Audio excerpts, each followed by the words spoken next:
What is keeping you from the money you want? Dr. Dane here is joining us to share some of the advice. And here's the book, Being You, Changing the World. Look at those eyes. Those are trusting eyes right there, Dane. See what I'm saying? Exactly. If you can't trust those eyes, where can you go in this world? You've done a lot of work in this field, and you're going to share some tips. It's a very personal issue for many, and let's talk about money and the importance of just setting targets and having purpose with the money. Yeah. Well, basically, the thing is, we don't often realize what we're using the money for. And the thing is, money doesn't mean anything to us. You know, it's pretty bills, and your money here is a lot prettier than that in the U.S., but it still doesn't mean anything. It's like these pieces of paper. But if you actually get clear on what you'd like it for, you know, like let's say you'd like to send your kids to college, that is something you can shoot for, and then the money actually starts showing up with a lot more ease. So that's one of the pieces of it. And then one of the other things you want to look at is money actually follows joy. It's not the other way around. A lot of people think, hey, when I get all the money I want, you know, I'll finally be happy. What I found in working with thousands of people around the world is it's always the opposite. Once you go, hey, you know what, I'm going to be happy no matter how much money I have, money's like, hey, I want to come to your party.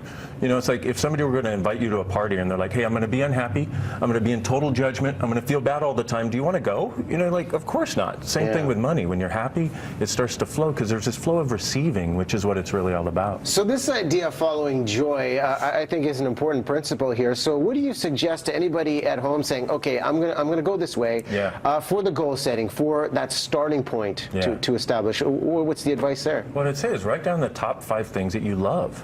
Like, what makes you happy when you do it? Now, here's the other key, is do it at least once a day.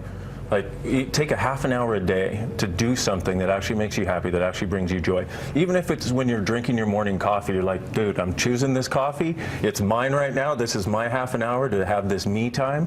And you'll start to actually get to this place in your world where you start to get what makes you happy, and when you follow that, the money shows up. And you have methods and principles where you're breaking down percentages and having a bit of a game plan, and you're saying the 10% rule. Tell us what this is. This is a huge one. This will change a money situation within months for people. Take 10% of every dime that comes in and put it away as an honoring of you. Now, you can keep it in cash, you know, throw it on the mattress and roll around on it if you want. Is that what you do at your seminars? No, no, but it's a cool idea. I know. Like, what I meant was yes. That's exactly what we do. Yeah, you should see it. It's crazy. That's a value add right there. Right there. But the thing, what happens is, what most people are not used to is actually having money. So what happens is you put this 10% away as an honoring of you. What you're doing is you're going, you know what, I'm into having money. What most people do is they're looking at paying their bills. They put all their focus on that, and what happens, you get more bills. When you put focus on actually having money, you get more money.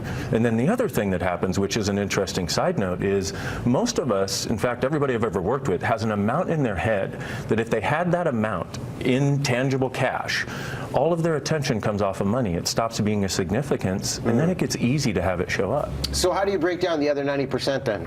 The other 90%, well, obviously you have living expenses, et cetera, right? But the other thing that you want to do, I mean, so you take those into account, but you also want to look at, you know what, if I were creating the future I would like, how much money would that take? And you actually look at it, and then also you want to go, okay, if I were actually using my money to create more joy, to create more happiness for me and the people that I love and care about, what would I do with it? And that's where you want to start looking to put the resources that you have available, you know, the other 90%. We're only scratching the surface of the ideas behind this book. Again, Being You, Changing the World, and you've got a seminar tonight, Holiday Inn downtown. If you want to check this man out, we'll put those details up on our Facebook page, and there you see them, 7 p.m. And hopefully he's rolling around in all kinds of money to inspire you too. Come play.